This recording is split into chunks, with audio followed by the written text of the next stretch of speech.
Hello বন্ধুরা, তোমরা সকলে কেমন আছো? আশা করি তোমরা সকলে খুব খুব ভালো আছো। আমি প্রিয়াঙ্কা আজকে চলে এসেছি আবার একটা নতুন রেসিপি ভিডিও নিয়ে। আজকে আমি তোমাদের দেখাবো আমি বাড়িতে কিভাবে সহজে কুমড়োর ছক্কা বানাই। হ্যাঁ, ঠিকই শুনেছো, কুমড়োর ছক্কা বানাবার রেসিপি আজকে আমি তোমাদের সাথে শেয়ার করব। চলো আমি প্রথমেই শেয়ার করি তোমাদের সাথে আমি কি কি মশলা এটাতে ইউজ করি। আমি প্রথমে জিরে গুঁড়ো, ধনে গুঁড়ো, একটু আমচুর পাউডার, সেই সাথে হলুদ, একটু কাশ্মীরি লঙ্কা গুঁড়ো, তারপরে একটু নুন, আর হচ্ছে কাসুরি মেথি, এইগুলো সব একসাথে একটু জল দিয়ে মিশিয়ে পেস্ট করে রেখে দিই। আর তাছাড়া দেখো, আলু আর কুমড়োটাকে ডুমো ডুমো করে কেটে রাখি। আর সেই সাথে আমি ছোলাটাকে ভালো করে ভিজিয়ে সেটাকে কিন্তু জল ঝরিয়ে রেখে দিয়েছি। আর আমি এই কুমড়োর ছক্কাতে কিন্তু ইউজ করি একটু গ্রেটেড কোকোনাট।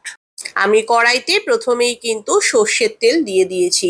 আর সর্ষের তেল ছাড়া তোমরা কিন্তু সাদা তেলেও এই রান্নাটা করতে পারো, কিন্তু আমার মনে হয় কুমড়োর ছক্কা সর্ষের তেলেই সব থেকে বেশি টেস্টি লাগে।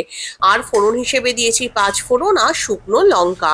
ফোড়নটা একটু নাড়াচাড়া করেই জল ঝরিয়ে রাখা যে ছোলাগুলো ছিল সেই ছোলাগুলো আমি তেলের মধ্যে দিয়ে দিয়েছি। এগুলো যখন একটু নাড়াচাড়া করা হয়ে গেছে তখন এর মধ্যে আমি ডুমো ডুমো করে কাটা আলুগুলো দিয়ে দিয়েছি। এই পুরো জিনিসটা কিন্তু একটু ভালো করে নাড়াচাড়া করে নিয়েছি।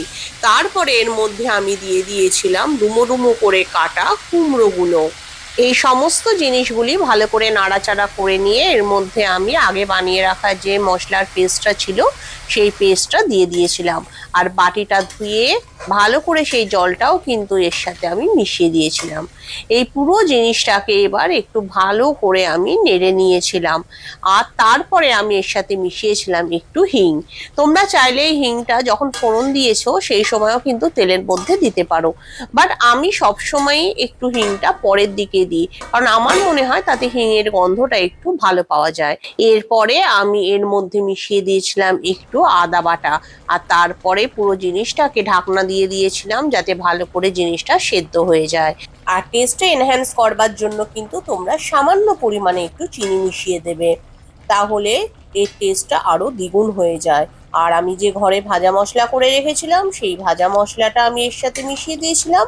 আর গ্রেটেড কোকোনাট, সমস্ত কিছু মিশিয়ে আমি একটু ভালো করে নাড়াচাড়া করে নিয়েছিলাম।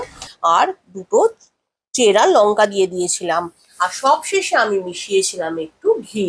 ব্যাস, আমার কুমড়োর ছক্কা কিন্তু রেডি হয়ে গেছে। আর এটা খেতে কিন্তু ভীষণ টেস্টি।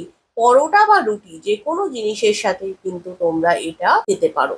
নিরামিষের দিনে যেদিন মনে হবে যে কি রান্না করব সেদিন কিন্তু খুব সহজেই এই কুমড়োর ছক্কা তোমরা বাড়িতে বানিয়ে নিতে পারো।